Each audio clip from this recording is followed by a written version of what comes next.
जय मसीह की मेरे भाई बहनों। तो कैसे हैं आप लोग? आशा है आप लोग बहुत अच्छे होंगे। तो मेरे प्रिय भाई बहनों, आज का हमारा प्यारा सा बहुत ही अच्छा वचन है। परमेश्वर कलीसिया से क्या कहना चाहते हैं, अपने आत्मा के द्वारा क्या कहना चाहते हैं, हमें इस विषय में जानना बहुत ही ज़रूरी है मेरे भाई बहनों। और हम जानेंगे तभी समझेंगे, और जानने के लिए हमें इस वीडियो को देखना पड़ेगा पूरा। और पूरा देखेंगे, और सिर्फ देखना ही ज़रूरी नहीं है मेरे भाई बहनों, देखना भी है, सुनना भी है और मनन भी करना है तब। तो मेरे प्रिय भाई बहनों, प्रभु का आत्मा हम पे कैसे आता है, प्रभु हमसे क्या कहना चाहता है, हम सब इस वीडियो के द्वारा जानेंगे मेरे प्रिय भाई बहनों। क्योंकि हमारी ज़िंदगी में बहुत सारी ऐसी चीज़ है जो हम समझ खुद नहीं पाते हैं। प्रभु का वचन बहुत ही गहरा है। मैं हर वीडियो में बोलती हूँ कि प्रभु का वचन बहुत ही गहरा है जो हम समझ नहीं सकते। जिसके ऊपर पवित्र आत्मा आता है वो हमें और आपको समझा सकता है। तो हर किसी के ऊपर पवित्र आत्मा नहीं आता मेरे भाई बहनों। अगर आप सोचें कि नहीं मेरे ऊपर आ गया, नहीं, हर किसी के ऊपर नहीं आता। उसके लिए उतना परिश्रम, उतना मेहनत करना पड़ता है तब आता है। पवित्र आत्मा ऐसे ही हर किसी के ऊपर नहीं आता है। तो जो प्रभु के दास हैं, पास्टर जी हैं, उनके ऊपर पवित्र आत्मा आता है। और हमें क्या करना है, पास्टर जी हैं, उनका वीडियो है, वो सब देखना है। हम वो सब देखेंगे, सोचेंगे, तब हमें उससे क्या मिलेगा, बुद्धि मिलेगा, और हम उस पर चलेंगे, तब जाकर हमें सब समझ आएगा। तो मेरे प्रिय भाई बहनों, आशा करती हूँ आपको मेरी बातें समझ आ रहा है। और इस वीडियो को आप आगे भी ज़रूर शेयर कीजिएगा, ताकि आप जैसे और मेरे जैसे भाई बहन देख पाएँ और प्रभु के वचनों को नमन करें और समझें अच्छे से। आइए हम अंकित पास्टर जी का वीडियो देखते हैं, जो प्रभु के बहुत अच्छे दास हैं, बहुत अच्छे से समझाते हैं। आइए हम देखते हैं। परमेश्वर केवल आपको ब्लेस नहीं करेगा, मगर आपको ब्लेसिंग बना देगा कई और लोगों के लिए। God will not just bless you, but He will make you a blessing for many others. आमीन। क्योंकि ये उस पिता की इच्छा है। This is what the Father wants. वो आपको वो बर्तन बनाना चाहता है और इतना उंडेलना चाहता है आपके अंदर कि आप बोलो मेरा प्याला उमड़ रहा है, कि आपके उमड़ते प्याले से कई और प्यालों को वो भर दे। प्रभु यीशु मसीह ने बार बार जब वो लोगों से बात करता था एक चीज कही, अगर तुम्हारे सुनने के कान हैं तो सुन लो कि आत्मा कलीसिया से क्या कहता है। Every time Lord Jesus was speaking to people, He said, if you have ears to hear, hear what the Spirit is saying to the churches. इसका मतलब आत्मा आज भी कलीसिया से कह रहा है। That means the Spirit is still talking to the churches. English Bible में लिखा है what the Spirit is speaking to the churches. अंग्रेजी बाइबल में लिखा है कि जो आत्मा कलीसियाओं से कह रहा है, It's a present continuous tense. ये अभी होने वाली दशा में कहा गया है। So आत्मा तो कलीसिया से कह रहा है, So the Spirit is speaking to the churches. मगर क्या आप सुन रहे हैं जो आत्मा कलीसिया से कह रहा But है? are you hearing what the Spirit is saying to the churches? क्योंकि उस रेमा का जो वचन है उसके अंदर आपका प्रोविजन है, आपका छुटकारा है, आपकी हीलिंग है, आपका डिलीवरेंस है, आपका ब्रेक थ्रू है। Because inside that Rhema word is your healing, your deliverance, your breakthrough, whatever you need. Amen. इसीलिए उसका वचन कहता है कि मेरे पुत्र ध्यान धरकर मेरे वचन को सुन। This is why His word says, "My son, hear intently my word." There are so many Christians that hear the word lightly. बहुत से मसीह लोग वचन को हल्के में लेते हैं, हल्के में सुनते हैं, मगर जो उसके वचन को ध्यान धरकर सुनते हैं, but they who hear His word intently, उसके वचन के अंदर हर एक चीज है जो आपको चाहिए। inside His word is everything you will ever need. Amen. Because God created everything through His word. क्योंकि परमेश्वर ने सब कुछ अपने वचन ही से बनाया। Things that you see, things that you cannot see. जो चीजें आप देखते हो और जिनको नहीं देख सकते उन्हें भी, All were created through His word. सब कुछ बनाया गया उसी के वचन के द्वारा। आदि में जब कुछ भी नहीं था तो क्या था? In the beginning when there was nothing, what was there? वचन। The word. आदि में वचन था। The word was in the beginning. वचन परमेश्वर के साथ The था word was with God. और वचन ही परमेश्वर। And the word was God. So जब आप वचन को रिसीव करते हो तो आप किसको रिसीव कर रहे हो? So when you receive the word, who do you receive? What do you receive? आप परमेश्वर को रिसीव करते You receive God Himself. हो। Amen. Amen. Hallelujah. So आज का जो वचन है वो कनेक्टेड है आपके फाइनेंशियल ब्रेक थ्रू से। The word that I'm giving today is connected to your financial breakthrough. क्यों? Why? क्योंकि आपके स्वर्गीय पिता की इच्छा है कि आप प्रॉस्पर हो। Because it's your heavenly Father's desire that you prosper. मैं फिर से कहता हूँ, I'll say it again. क्योंकि Because बहुत सारी बातें हैं, बहुत सारी शिक्षाएं हैं, there are many teachings, many things people say. मगर हमें देखना है कि वचन क्या कहता है। But we have to see what the word is saying. अच्छा, मैं आपसे एक सवाल पूछता हूँ आज। Let me ask you a question today. अगर जब आप प्रभु यीशु मसीह को सोचते हो जो स्वर्ग में विराजमान है, आप कैसे सोचते हो? वो फटे कपड़े पहन के When you टूटी think- हुई चेयर में बैठा हुआ? When you think about the Lord Jesus who's seated in heaven, how do you see him? Is he wearing torn clothes and seated on a broken chair? टूटी हुई chair है, tape लगा हुआ है उसमें, His chair is broken and it's MC लगा हुआ है। there is M-seal and tape on the chair. That's how you see him. नहीं, जब आप वो राजाओं का राजा और प्रभुओं का प्रभु है, वो कहता है पृथ्वी मेरी है, सोना मेरा है, चांदी मेरा है और इसकी सारी संपूर्णता मेरी है। He is the King of Kings and the Lord of Lords. The earth belongs to him. The gold and the silver are his. All the fullness belongs to the Lord. Amen. So, अगर आप एक ऐसे पिता को देखें, आप किसी घर में जाएं और आप एक ऐसे पिता को देखें जिसने खुद बहुत अच्छे कपड़े पहने हैं और फीस्ट कर रहा है, हाँ, मटन चिकन खा रहा है, बढ़िया खाना, और आप देखें उसके बच्चे फटे हाल में हैं, उनके पास खाने को कुछ नहीं है, कैसा पिता बोलोगे उस पिता को? So if you go to somebody's house and you see the father of the house is dressed very richly, very well, is eating a good feast, but his children are in torn clothes and they have nothing to eat, what kind of father will you call him? आप बोलोगे क्या दुष्ट आदमी है, You will say, what a wicked man this is. खुद तो अच्छे से है Himself he's living so richly, और इसके बच्चे को उसने अच्छे कपड़े भी नहीं दे रहे, but his children don't even have good clothes to उसके wear. बच्चों के पास खाने के लिए They भी। don't even have enough to eat. जब पृथ्वी पे जो भी पिता है वो अपने से बेस्ट अपने बच्चों के लिए करता है, तो उससे कितना ज्यादा स्वर्गीय पिता जो प्रेम है। When an earthly father does better for his children than for himself, then how much more our heavenly Father who is perfect and is good. Amen. So Bible में जो वर्ड रिपेंट है वो ग्रीक शब्द मेटानोया से आता है, The word repent in the Bible is the Greek word metanoia, जिसका मतलब है अपनी सोच को बदल देना। which means to change the way you think. मैं प्रार्थना करता हूँ आज बहुत सारे लोग रिपेंट करेंगे आज। I pray that many people will repent today. इस वचन के आने से रिन्यूअल ऑफ माइंड होगा, जैसे आप सोचते हैं वो तरीका बदल जाएगा। By the entrance of this word, your mind will be renewed and the way you think will be changed. And I'm not saying you may, I'm saying you shall prosper. और मैं ये नहीं कह रहा कि शायद आप समृद्ध हो जाओगे, मैं कह रहा हूं आप निश्चय समृद्ध होगे। Prosperity is your heavenly Father's will for you. समृद्धि आपके स्वर्गीय पिता की इच्छा है आपके लिए। Amen. Amen. Hallelujah. So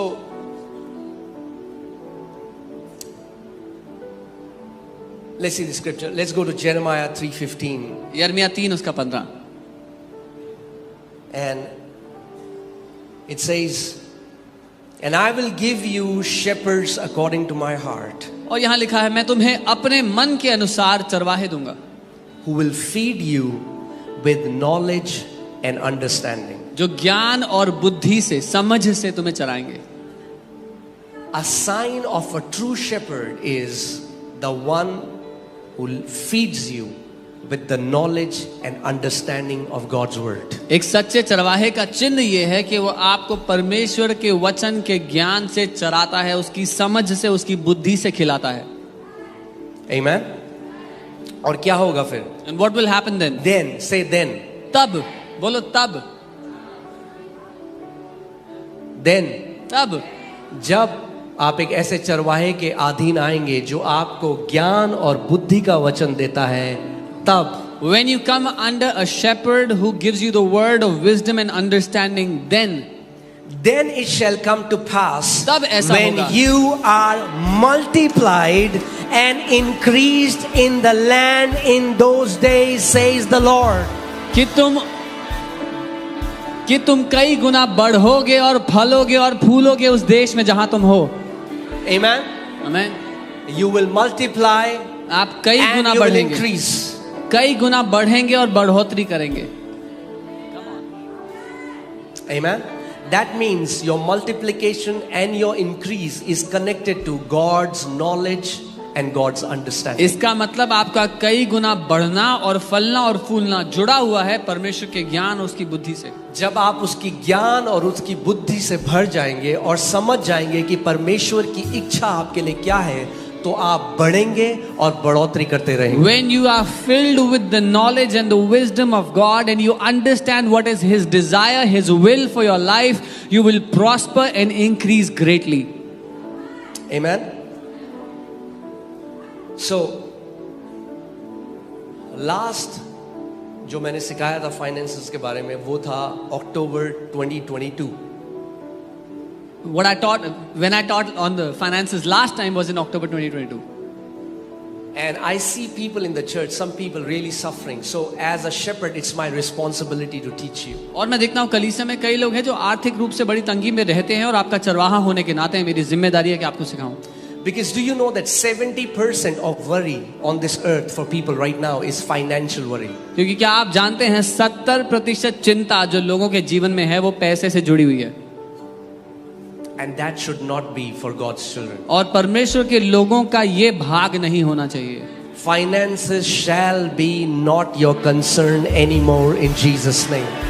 पैसा आपकी चिंता नहीं होनी चाहिए यीशु के नाम में। Amen. Hallelujah.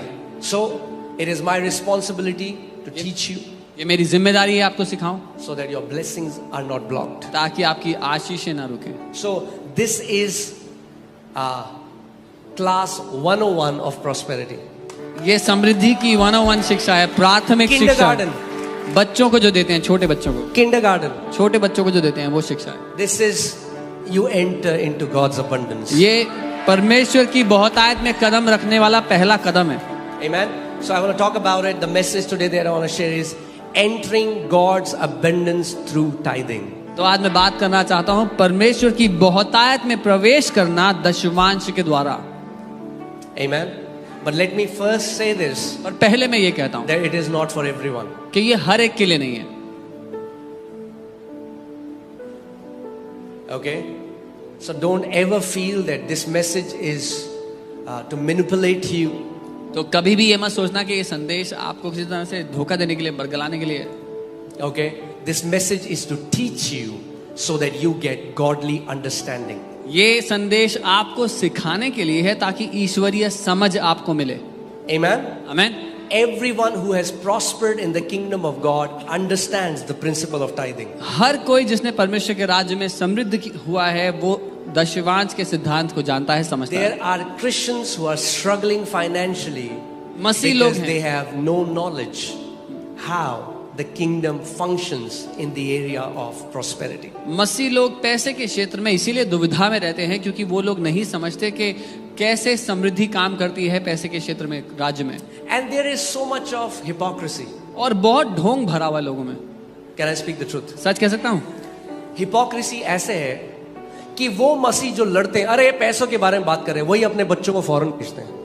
The believers who fight that these people talk about money are the first people to send their kids to other जो countries. लड़ने आते हैं, अरे प्रभु का राज्य पैसा नहीं है, वही हैं जो कह रहे हैं अरे बेटा और अच्छी नौकरी करो, अरे और अच्छी, अरे बेटी की शादी होनी है तो लड़का 1 लाख से ऊपर कमाता हो। Hypocrisy. It is the people who say the kingdom of God is not about money are the people who want their son to do a better job so he can earn more, or their daughter to get married to a guy who earns more than 1 lakh a month. वही जो कहते हैं परमेश्वर चंगा नहीं करता, वही है जो सबसे पहले जो कहते हैं बीमारी परमेश्वर की तरफ से, वही है सबसे पहले जो डॉक्टर के पास भागते हैं। The people who say God does not heal and that sickness is from God are the first people to run to a doctor when they get sick. So we have to humble ourselves and meekly receive the word of the Lord. तो हमें अपने आप को नम्र करना है और नम्रता के साथ परमेश्वर के वचन को ग्रहण करना है। मुझे नहीं पता आज तक आपने क्या सुना, क्या सीखा, मगर अब नम्रता के साथ सुनो और समझो कि परमेश्वर का वचन क्या कहता है। I don't know what you have heard till date, what have you understood, but today humbly and meekly hear and receive what the word of God says. क्योंकि जो वचन है वो आपको और आपकी generations को बदल देगा। Because the word will transform you and your coming generations. ये वचन आपके लिए है। This word is for you. Amen. Hallelujah. So first question comes, पहला सवाल ये आता है, what is tithing? दशमांश होता क्या है? What is tithing? दशमांश क्या होता है? Tithing comes from the Hebrew word maser, which simply means 1/10. दशमांश इब्रानी वर्ड मासेर से आता है, इसका अर्थ है 10वां हिस्सा। Amen. 1/10. That means whatever God gives us, 10वां हिस्सा मतलब जो कुछ परमेश्वर हमारे हाथ में देता है, we take the first 10th and give it back to Him. उसका पहला 10वां हम अलग करके उसको देते हैं। It's a response to our thankfulness. ये एक जवाब है हमारे धन्यवादिता का, It's a response to our gratitude, हमारे धन्यवाद से भरे दिल का, and to prove that Jesus is the Lord over our finances as well. और इस बात का सबूत है ये कि यीशु हमारे पैसे के ऊपर भी प्रभु है। Amen. Jesus is the Lord over our finances.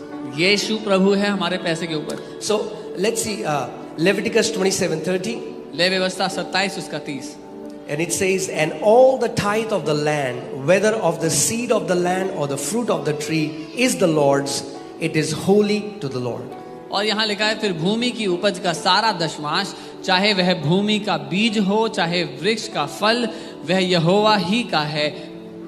I want you to pay attention to this fact that tithe is holy to the Lord. मैं चाहता हूं आप ध्यान दें, यहाँ लिखा है वह यहोवा के लिए पवित्र ठहरे। दशमांश परमेश्वर के लिए पवित्र है। Now I know some people will say, and it's a long said thing, but pastor, it's old covenant. Tithe was in the law. हाँ मुझे पता है, कई लोग कहेंगे कि और ये बहुत टाइम से लोग कह भी रहे हैं कि अरे पास्टर ये तो पुरानी वाचा में है, दशमांश तो पुरानी वाचा में था। Only if you'll read your Bible carefully. केवल अगर आप ध्यान से अपनी बाइबल को पढ़ लेते। Tithe was introduced 400 years before the law. दशमांश व्यवस्था के 400 साल पहले दिया गया था। Amen. Tithing did not start with the law of Moses. दशमांश की शुरुआत मूसा की व्यवस्था से नहीं हुई, उससे 400 साल Tithing पहले। began with a man called Abraham, दशमांश की शुरुआत एक व्यक्ति जिसका नाम अब्राहम था उससे हुई, and he's called the father of our faith. और उसको हमारे विश्वास का पिता कहा जाता Romans है। 4:11 says that he's the father of our faith and we should follow his example. रोमी 4:11 कहता है वो हमारे विश्वास का पिता है और हमें उसके उदाहरण का पीछा करना चाहिए। Amen. See, the problem is many people have a bad this message has a bad reputation. First, because people don't have revelation. समस्या क्यों है, इस संदेश की खराब हैसियत क्यों है? क्योंकि पहला लोगों को प्रकाशन की कमी है। Second, दूसरा, some pastors have been misusing the message of tithe. कई पास्टर्स ने दशमांश के संदेश का गलत इस्तेमाल किया है। Many pastors have said that if you don't tithe, कई पास्टर्स ने ऐसा कहा है अगर दशमांश नहीं दोगे a curse will come on you. तो श्राप आ जाएगा तुम्हारे That's पे। absolutely false teaching. ये सरासर झूठी शिक्षा है। Jesus Christ has redeemed us from the curse of the law. प्रभु यीशु मसीह ने हमें व्यवस्था के श्रापों से छुड़ा दिया है, छुटकारा दे दिया है। If you tithe by fear, अगर आप डर के मारे दशमांश दोगे God won't accept it. तो परमेश्वर उसको ग्रहण नहीं We करेगा। don't tithe because of fear. हम डर के मारे दशमांश नहीं देते। Tithe is not hush money. दशमांश हफ्ता नहीं है। परमेश्वर गैंगस्टर नहीं है God is not a gangster और tithing हफ्ता नहीं है. and tithing is not a hush money. So let me set you free by saying, even if you don't tithe, तो मैं आपको आजाद करना चाहता हूं ये कह के, अगर आप दशमांश नहीं भी दोगे, you are already redeemed from the curse. आप पहले ही सारे श्रापों से छुड़ा जा चुके हो। Amen. आमीन। Again, we don't tithe so that we will be blessed. We are already blessed. That's why we tithe. हम इसलिए दशमांश नहीं देते कि हम आशीषित हो जाएं, क्योंकि हम आशीषित किए जा चुके हैं, इसीलिए हम दशमांश देते हैं। Let me also tell you the second thing. दूसरी बात भी बताओ। I never check in this church. I'm sorry, if you would write your names, I never check who gives how much. इस चर्च में मैं कभी भी चेक नहीं करता कि कौन क्या देता है। अगर आप अपना नाम लिख के देते हैं तो क्षमा कीजिए, मुझे नहीं पता आप क्योंकि कितना अगर देते आप 1 करोड़ दें, चाहे आप 10 रुपए दें, चाहे आप 1 करोड़, आप सब परिवार हैं और इक्वल हैं और सबसे उतना ही प्यार किया गया है। हैं। Because if you give 1 crore or 1 rupees or 10 rupees, you are family. All of you are family, and you are all equally loved. Let me set you free, more freer by another statement. मैं आपको और ज्यादा आजाद कर देता हूँ एक और बात। Even if you don't tithe, you will be loved in this house all your life. अगर आप दशमांश कभी नहीं देंगे तो भी जिंदगी भर आपसे प्यार किया जाएगा इस घर में। You don't buy our love with your money. आप अपने पैसे से हमारा प्यार खरीद नहीं सकते हो कभी भी। You don't tithe for us, you tithe for yourself. आप हमारी वजह से दशमांश नहीं देते हो, आप अपने वजह से अपने लिए दशमांश देते हो। Right? So there have been wrong teachings. क्योंकि गलत शिक्षाएं रही हैं। There have been, a tithe has been used to instill fear on people. दशमांश का इस्तेमाल किया लोगों को डराने के लिए। अगर टाइट नहीं दोगे तो परमेश्वर हॉस्पिटल बिल से ले लेगा। If you don't pay ये tithe- स्वर्ग से तो नहीं आई, मगर नरक से जरूर आई है teacher. If you don't pay your tithe, then God will take it out in the form of hospital bills. These teachings have definitely come from the pit of hell. No. वो एक अच्छा पिता है। हर एक अच्छा दान और वरदान ज्योतियों के पिता से आता है। He is a good father. Every good and perfect gift comes down from the Father of lights. Amen. So there are so many Christians who are tithing legalistically as the law. बहुत से मसीह लोग हैं जो एक व्यवस्था की तरह या एक कानूनी रूप से दशमांश दे रहे हैं। And you're already set free from that. और आप पहले से आजाद किए जा चुके हैं उससे। Okay, so hear this. सुनिए, We don't tithe legalistically, we tithe out of revelation. हम कानूनी रूप से या व्यवस्था के रूप से दशमांश नहीं देते, लेकिन प्रकाशन के द्वारा दशमांश देते हैं। So we don't tithe because we have to, we get to tithe, it's a privilege. हम इसलिए दशमांश नहीं देते कि हमें देना पड़ता है, लेकिन इसलिए कि ये हमें सौभाग्य मिला है कि हम परमेश्वर को दशमांश दे सकें। Amen. इसीलिए मैं आपको कह रहा हूं ये सबके लिए नहीं है। This is why I'm telling you, this is not for all. ये केवल उन मसीहों के लिए है जिनको प्रकाशन है कि सच में दशमांश का महत्व क्या है। This is for those believers who really have a revelation that what is the power of tithing. परमेश्वर, also let me tell you, tithing is an ordinance. It was before the law and it will always be there as long as the earth exists. दशवांश, मैं ये भी बताता हूँ, दशवांश एक सिद्धांत है जो व्यवस्था के आने से पहले था, और ये सिद्धांत हमेशा बना रहेगा पृथ्वी के अंत तक। It's an ordinance. ये एक सिद्धांत है। Abraham was a man of faith. Abraham एक विश्वास का व्यक्ति था। And in the book of Romans, if you see, Paul talks a contrast about law and faith. और रोमी law की and faith. रोमी की किताब में अगर आप देखेंगे तो पौलुस एक तुलना करते हैं व्यवस्था की और विश्वास की, व्यवस्था और विश्वास के बीच में। So मसीह हैं कुछ लोग जो व्यवस्था के अधीन होकर दशमांश दे रहे हैं, और कुछ मसीह हैं जो विश्वास की व्यवस्था के अधीन होकर दशमांश दे रहे हैं। So there और are- दोनों में फर्क है। There are some believers who are giving tithe under the law, and there are some believers who are tithing under the law of faith, and there is a difference in the two. Ibrahim ने जब कोई व्यवस्था नहीं थी, When there was no law, Abraham still, तब इब्राहिम ने दशमांश दिया। that is when Abraham gave his tithe. किसने इब्राहिम को बताया दशमांश देने के लिए? Who do you think taught Abraham or told Abraham to give Because his there was tithe? no commandment. वहां कोई व्यवस्था नहीं थी उस समय, कोई आदेश नहीं था, Because he gave out of revelation. क्योंकि उसने प्रकाशन के द्वारा दिया। And let me tell you, और मैं आपको बताता हूं, जिस दिन आप प्रकाशन के साथ दशमांश देना शुरू करोगे, the day you start giving your tithe with revelation, you're going to see what Abraham saw. आप वो होता देखेंगे जो अब्राहम ने होता देखा। परमेश्वर केवल आपको ब्लेस नहीं करेगा, मगर आपको ब्लेसिंग बना देगा कई और लोगों के लिए। God will not just bless you, but He will make you a blessing for many others. आमीन।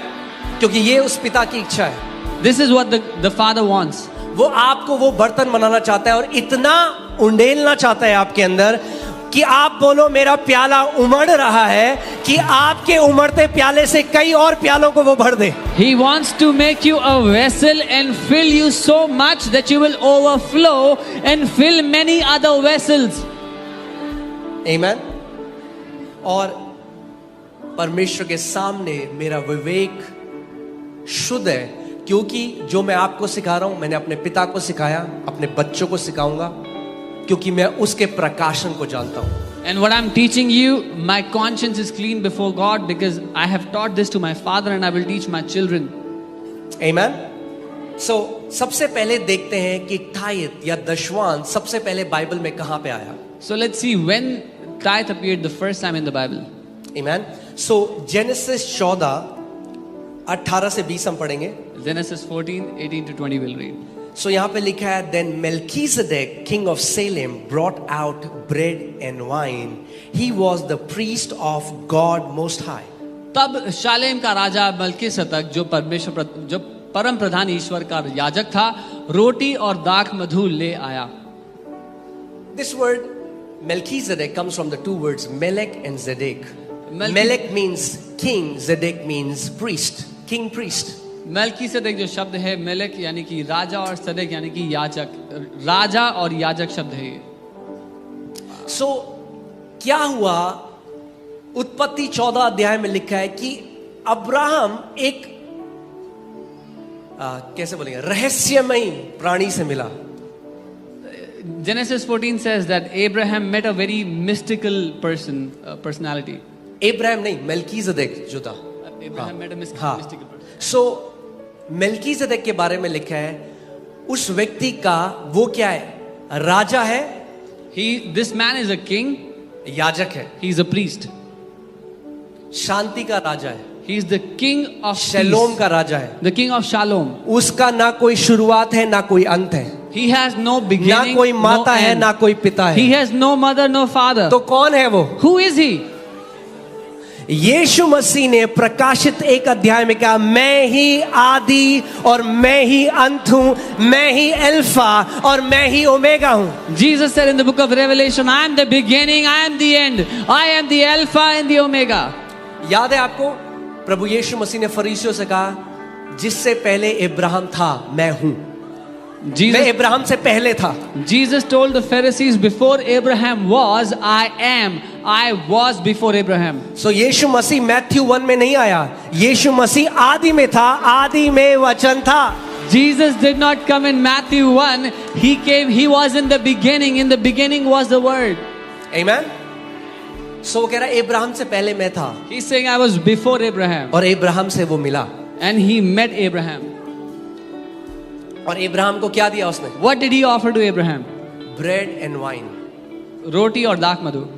जब यीशु मसीह क्रूस पे चढ़ाने वाला था, उससे पहले जो फसह का पर्व था, यीशु मसीह ने अपने चेलों को क्या दिया? Before Jesus was to be crucified, what did he give to his disciples? रोटी और दाख मधु। सो कौन है मेल्कीजेदेक? Who is this Melchizedek? Yeshu Masih. Jesus Christ. ये उनका प्री इनकारनेट, जब वो शरीर को धारण करके आए, उससे पहले प्रभु यीशु मसीह इब्राहिम से मिले। This is Jesus before he put on flesh. He met Abraham before he put on flesh. Right? He was the priest of Most High God. वो सर्वशक्तिमान परमेश्वर का याजक था। और क्या किया उन्होंने मिलके? And what did he do? He blessed him and said, उन्होंने उसको आशीष दी और कहा, Blessed be Abraham of God Most High, possessor of heaven and earth. परम प्रधान ईश्वर की ओर से जो आकाश और पृथ्वी का अधिकारी है, अब्राहम तू धन्य हो, आशीषित हो। And blessed be God Most High, who has delivered your enemies into your hand. और धन्य है परम प्रधान ईश्वर जिसने तेरे विद्रोहियों को तेरे वश में कर दिया है। And he gave him a tithe of what? तब अब्राहम ने उसको सब वस्तुओं का दशमांश दिया। इब्राहिम ने, जब कोई आज्ञा नहीं थी, When there was no law, revelation से, through revelation. प्रकाशन से, By revelation ये knowledge. जानते हुए कि मेरे आगे जो खड़ा है वो महायाजक है, Knowing this, that he who stands before me is the high priest. उसको दशवांश दिया। He gave him the tithe. आमीन। और प्रभु यीशु मसीह के लिए कहा गया है, आप जानते हैं, अब हमें एक बड़ी सीरीज करनी पड़ेगी कि मैं आपको समझा सकूं प्रीस्टहुड, मगर हम देखते हैं दो तरह के प्रीस्टहुड हैं, दो तरह का याजक, दो तरह के याजक हैं बाइबल में। We see there are two kinds of priesthoods in the Bible. जो एरन से आए, One came from Aaron. हारून के घराने से जो आए वो नबी हुए, जो लॉ में है, व्यवस्था में है। The Levites, those people who came from Aaron's और family. बाइबल बताती है ये जो याजक हैं ये थोड़े समय का याजकपन था, ये प्रीस्टहुड टेम्पररी था। And the Bible says that priesthood was momentary, it was temporary for a little time. मगर जो मेल्कीसेदेक का याजक है वो अनंत तक का याजक है। But the priesthood of Melchizedek is eternal, it's forever. आमीन। सो कई लोग कहते हैं कि अब व्यवस्था नहीं है तो हमें टाइथ नहीं देनी, तो मैं आपसे एक सवाल पूछता हूँ, क्या यीशु मसीह आज महायाजक है मेल्कीसेदेक में? So the people that say we are not under the law, we don't have to tithe, my question is Jesus still the Melchizedek, the high priest? Okay, so मैं आपको इसलिए बता रहा था कि ये सबके लिए नहीं है, क्योंकि ये सयानों के लिए है। This is why I was telling you this is not for all, because this is for the matured. अपने पड़ोसी को बोलो दशवांश सबके लिए नहीं है। Tell your neighbor, tithing is not for everyone. फिर से बोलो ये Tell बच्चों him के लिए again. नहीं है। This is not for kids. आपने देखा है छोटे बच्चे जो होते हैं, बिल्कुल जो छोटे बच्चे होते हैं, Have you seen very little kids, very small kids? वो दूसरे का टॉय देखेंगे ना, They will take someone else's toy. कुछ लोगों का वो स्वभाव बड़े होते तक भी नहीं जाता। Some people they grow up, but their nature दूसरे की doesn't change. प्रॉपर्टी, दूसरे का ये, They see someone else's property, they want to take it. सो दशवांश बच्चों के लिए नहीं। Tithing is not for children.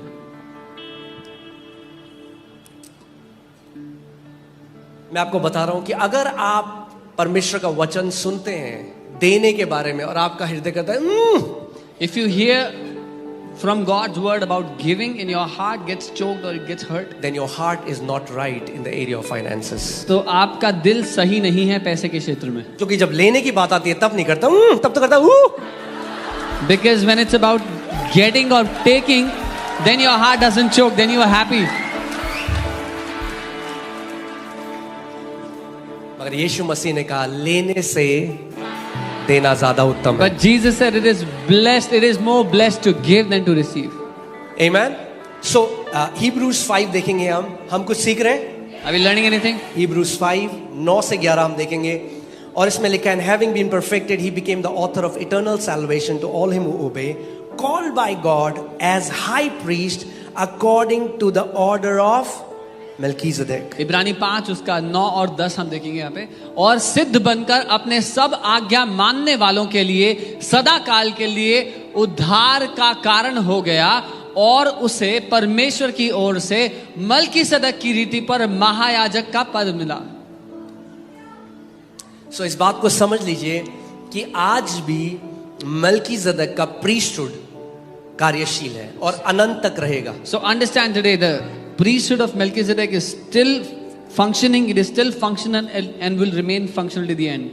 Amen. और आगे हिब्रू का जो राइटर है, जो लेखक है, वो आगे लिखता है कि बहुत सारी बातें हम मेल्कीसेदेक के बारे में बताना चाहता हूं, मगर तुम अभी तैयार नहीं हो, क्योंकि सॉलिड फूड केवल सयानों के लिए है, बच्चों के लिए नहीं. And the writer of Hebrews says, I want to tell you many more things about Melchizedek, but you're not ready because the solid food belongs to the mature, not to kids. So Melchizedek याजक की जो बातें हैं वो सयाने लोगों के लिए. So the things of this Melchizedek priest belong to those who are mature, not to इसलिए मैं kids. आपको कह रहा हूँ ये मैसेज सबके लिए नहीं है. That's why I'm telling you this message is not for everyone. So मैं आपको फुल परमिशन देता हूँ, So I give you सो सकते हो. full permission to sleep if you want.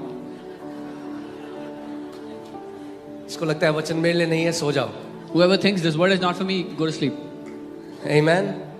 But जिसको लगता है मेरे लिए है, ध्यान धर कर सुनो. But he who thinks this message is for me, then hear intently and carefully. Amen. So write it down if you're writing it down. लिख लें अगर लिख रहे हैं तो. Tithing is not about dispensation, but it's an ordinance.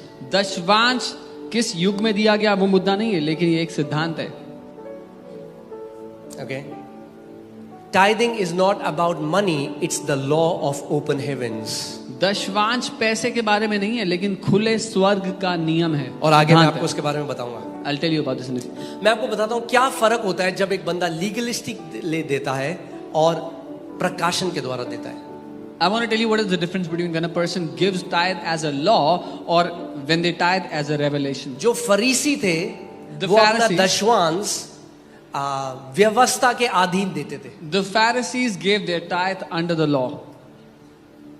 और प्रभु यीशु मसीह ने उनको क्या बोला? And this is what the Lord Jesus said. Luke 11:42 में Jesus said, but woe to you Pharisees, Luke 11:42, Jesus said, हाय है तुम पर फरीसियों, for you tithe mint and rue and all manner of herbs, कि तुम जीरे और सौंफ का और सारी चीजों का भी दशवांश देते हो, and pass bye justice and the love of God. लेकिन न्याय और परमेश्वर की दया को नजरअंदाज कर देते हो. प्रभु यीशु मसीह फरीसियों से कह रहा है कि हाय तुम पर, Jesus is telling the Pharisees, woe to क्योंकि you, तुम जीरे पुदीने इन सब का दशवांश तो देते हो, because all these little things, cumin and all these spices, you मगर give a tithe of. परमेश्वर की नजरों में जो बड़ी चीजें हैं उनको तुम पूरा नहीं करते. But those things which are really big in the eyes of God, you do not fulfill them. अब देखो ये जीसस ने क्या कहा, these you ought to have done यीशु कह रहे हैं ये तो तुम्हें करना चाहिए था, without leaving the other undone. लेकिन दूसरे को छोड़ना नहीं चाहिए था, उसको पूरा करना चाहिए था. Jesus is not saying that you don't tithe. यीशु ये नहीं कह रहे कि दशवांश मत दो. What he's saying that वो ये in कह the रहे हैं. order of God's priority, परमेश्वर के हिसाब से money is the least. पैसा सबसे नीचे आता है. Are you guys hearing what I'm saying? सुन रहे हो जो मैं कह रहा हूं? परमेश्वर की श्रेणी में In the categories of जो God, important चीजें हैं, of important things, पैसा सबसे नीचे है. money is at the least. हमारी श्रेणी में पैसे को हम सबसे ऊपर रख देते In हैं. our priority list, we keep money at the top.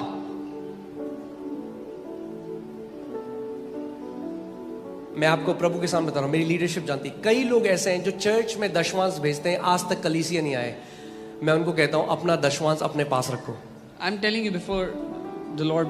ये सब्सक्रिप्शन मॉडल नहीं है Yeah, this is not a subscription model that कि you give 10%. हाँ हम पास्टर चर्च तो नहीं आना, पर ये लेते रहो कि हमारा सब अच्छा होता रहे. मैं कहा अपना दशवांश पहले अपने आप को दो, दशवांश बाद में देना. Don't give your money first, give yourself to the Lord and then give your money. You cannot buy God's riches with your money. आप परमेश्वर से खरीद नहीं सकते उसकी आशीष, उसकी संपत्ति पैसा दे करके. पहले अपने आप को दो. First give yourself to him. Amen. So प्रभु यीशु मसीह उनको यही कह रहे हैं So this is कि what जो तुम दया नहीं दिखाते हो, this is what Lord Jesus is telling them. You don't show mercy तुम to परमेश्वर के others. प्रेम में नहीं चलते हो, You don't walk in the love और of तुम God. सौंफ और जीरे की टाइट देते हो. And you give a tithe of all the little things. उसकी नजर में In the ईमानदारी से चलना, In the sight Daya of दिखाना, करुणा दिखाना walking in honesty, being बहुत ऊपर है. merciful and gracious to others मगर is so प्रभु high. यीशु मसीह कह रहे हैं कि इसको तुम करना मत छोड़ो. But Jesus is saying, don't stop doing all of these. Amen. क्योंकि आप जानते हैं बहुत सारे लोग रिलेशनली नहीं देते, वो दबाव में देते हैं. Many people don't give tithe relationally, they give it under pressure. बहुत सारे मसीह लोग टाइथ को टैक्स की तरह देते हैं. Many believers give tithe like it's a tax. और हम सबको पता है कोई टैक्स देना नहीं चाहता. And we all know nobody wants to pay tax. इसीलिए लोग सीए को क्या बोलते हैं, This इस is साल why, में ज्यादा से ज्यादा टैक्स दूंगा. this is why people tell this year, I want to give as much tax as possible this year. सी कोई टैक्स नहीं देना चाहता, See, nobody wants to give tax, but उन्हें देना पड़ता है, but they have to give. क्योंकि अगर नहीं देंगे तो इनकम टैक्स रेट हो जाएगी. Because if they will not give the tax, income tax will raid them. कई मसीह लोग भी यही सोचते हैं दशवांश देना पड़ेगा. Many Christians think they have to give tithe. No. No. That's first a wrong attitude to give. पहली बात तो ये एक गलत विचार है देने से पहले ही. We don't give tithe like a tax. हम दशवांश को टैक्स की तरह नहीं देते. Amen. अगर आपको सच में पता हो विश्वास से दशवांश देने से क्या होता है, If you really got to know what happens when you give tithe by revelation, by faith, तो आप वेट करोगे कि मैं कब दशमांश को बोऊंगा. Then you will wait when you will get the opportunity to sow your tithe. मुझे आज भी याद है जब मैं नौकरी करनी शुरू करी, 2,500 रुपए मेरी सैलरी थी. I still remember when I started doing a job, my salary was एक 2,500 स्कूल में music teacher. as a music teacher in a school. इतना तो म्यूजिक नहीं आता था, पर स्कूल वालों को पता नहीं था. I didn't know as much music, but the school guys didn't know. 4 cord आती थी guitar. I knew 4 chords on the guitar. सारे गाने में उसी में गा देता. I used to sing all the songs on those chords. वो कहते रहे वाह वाह वाह They सर would बहुत say, अच्छा. "Wow, very nice, sir, very nice." सो जब मैं कलीसिया में गया When I went to the church, और एक दिन हमारे पास्टर सिखा रहे थे and one day our pastor was teaching, और मैंने सुना, I और मैं heard- आपको प्रभु के बाद सामने बता रहा हूँ, वो दिन और आज का दिन मेरे अंदर कभी क्वेश्चन नहीं आया क्यों, क्या, ओल्ड टेस्टमेंट, न्यू टेस्टमेंट, अलाना फलाना. मैं लोगों को बोलता हूँ नहीं देना तो सीधे बोलो नहीं देना. ये घुमा फिरा के yeah. When our pastor was teaching, I never questioned why, how, Old Testament, New Testament. I always tell people, if you don't want to give a tithe, don't make excuses from here and there. Just say, I don't want to give. एक बंदा मुझे बोलता है हम तो ये पुराने नियम में, हम तो नए नियम में. मैंने कहा बहुत बढ़िया भाई, चलो नए नियम की गिविंग दिखाता हूँ फिर मैं तुम्हें. One guy told me, tithing is Old Testament, we are in New Testament. I said, very nice. Let me show you what is नए giving नियम in the में New वो अपने Testament. घर के कागज ले आए और चर्च में रख दिए. मैंने कहा ले आओ घर के कागज. In the New Testament, they brought their property papers to the church. I said, bring your property papers. तो वे लोगों ने पास्टर जी मुझे लग रहा है कि 10% शुरू करते हैं. So then he said, I think, Pastor, I should start with 10% first. See, why do Christians talk like that? क्यों Because मसीह लोग they ऐसे बात don't करते हैं? have revelation knowledge. क्योंकि हमें प्रकाशन ज्ञान नहीं है. हमें लगता है We think- परमेश्वर हमसे ले रहा है. We think God is taking from us. When we are thinking subtraction, God is thinking multiplication. जब हम कम होना सोच रहे हैं, परमेश्वर उसको मल्टीप्लाई करने का सोच रहा है, बढ़ोतरी का हम सोच सोच रहा रहे हैं परमेश्वर ले रहा है. परमेश्वर कह रहा है तेरे को पता ही नहीं है. है. We think God is taking. God is saying you have no idea. परमेश्वर ने सिस्टम अपने लिए नहीं रखा, आपकी बढ़ोतरी के लिए रखा है. God did not create the system for himself. He made the system to prosper you. Amen. जब उस बच्चे ने यीशु मसीह को टिफिन दिया तो यीशु मसीह खुद नहीं खा गया वो tiffin. When that child gave the tiffin to Jesus, Jesus did not eat it all himself. Whatever you put in the hand of Jesus, He will multiply it and give it back to you. जो कुछ आप यीशु के हाथ में सौंपते हो, वो उसको कई गुना मल्टीप्लाई करके आपको वापस दे देता है.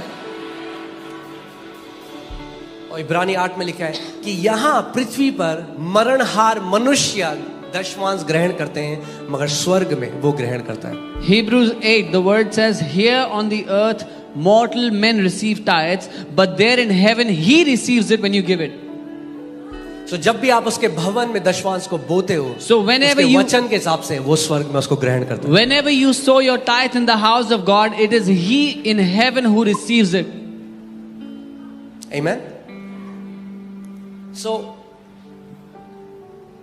बहुत जरूरी है कि हम मोटिव को समझें कि क्यों हम दशमांश देते हैं. This is why it's so important we understand the motive why we give the tithe. एक परिवार मेरे पास आया और बोला pastor, One last family- time जब मैंने सिखाया था वो आए और उन्होंने कहा कि पास्टर हम तो टाइथ देते हैं मगर हमने तो कभी ब्लेसिंग को देखा नहीं. One family came to me last time when I was teaching on tithe. They said, Pastor, we've been tithing, we've never seen blessing. Why? ऐसा हो तो नहीं सकता. This is not possible. सो मैं परमेश्वर के पास गया. So I went to the Lord. ऐसा क्यों है ये परिवार? क्योंकि वो कहता है स्वर्ग और पृथ्वी टल जाएंगे मगर मेरे मुख से निकले वचन का एक बिंदु भी ना टलेगा. I went to the Lord and I said, Lord, why is this family saying this? Because the word of God says, heaven and earth will pass, but a dot of my word will not pass. So मैंने कहा प्रभु क्या reason है कि ये परिवार जो है इसने तेरे वचन में जो लिखा है उस प्रतिज्ञा को पूरा किया मगर क्यों इन्होंने नहीं देखी blessing. I said, Lord, what is the reason? Because they fulfilled what your word says, but they did not see the blessing. Why? और प्रभु ने मुझसे कहा मेरे बेटे उनका जो देना है वो कभी मेरे हाथ तक नहीं आया. And the Lord says, because whatever they gave never reached my hand. मुझे समझ में नहीं आया. I did not understand it. मैंने कहा प्रभु what do you mean. I said, Lord, what do you mean? आपका क्या मतलब है प्रभु? उन्होंने कहा उन्होंने कभी दिया ही नहीं. He said, they never gave. मैं आपको बताता हूँ क्या है. I'll tell you what it means. कई मसीह लोग क्या करते हैं, What many believers do, मैंने ये पहले भी उदाहरण दिया था। I've विपिन, given, एक मिनट आना, एक minute. I've given this example before. और सपोज करिए For example, मैं अपनी ये घड़ी, ठीक है, मैंने gift the. I gifted my Vipin ko. watch to Vipin. Vipin पहन लो इस घड़ी को। मैंने अपनी ये घड़ी विपिन को दी। I gifted my watch to Vipin. ये किसकी थी? Whose watch was it? किसको मैंने दे दी? Who did I give it to? Vipin. अब विपिन ने मेरी घड़ी पहन ली। Now Vipin wore और my हम watch. लोग, मैं किसी पार्टी में विपिन को मिला And I met Vipin in a party. और मैंने कहा, ओह Vipin, And I said, Vipin, मेरी घड़ी तुम्हारे हाथ में इतनी अच्छी लग रही है, my watch suits your hand very much. बहुत अच्छी लग रही है मेरी घड़ी तुम्हारे It's हाथ। looking very nice on your hand. फिर एक महीने बाद मिला After a month, I met him. Church में। मैं कहा, in the वाह church. विपिन, अरे Vipin, मेरी घड़ी बहुत ही अच्छी लग रही है। my watch really suits you. क्या सच में मैंने घड़ी दी? Have I really given him the watch? क्या सच में मैंने घड़ी दी? Have I actually given him the क्योंकि मैं watch? आज भी कहता हूँ वो किसकी घड़ी है। Because even today I say, whose watch is it? अरे देखो हमारे पैसों से इन्होंने क्या क्या बना दिया। Oh, look what अगर all they तुम्हारा made with पैसा our है तो money. कभी यीशु मसीह के हाथ में नहीं आया। If it is your money, it never reached the hand of God. तुम देना सीखा नहीं आज तक। You have not learned to give. परमेश्वर का वचन कहता है एक बीज जब तक जमीन के अंदर जाके मरे ना, वो मल्टीप्लाई नहीं होता। The word of God says, until a seed goes into ground and dies, it cannot multiply. Amen? Amen? तो जय मसीह की मेरे भाई बहनों, आशा करती हूँ आपने पूरा वीडियो देखा और प्रभु आपको बहुत आशीष दे। God bless you.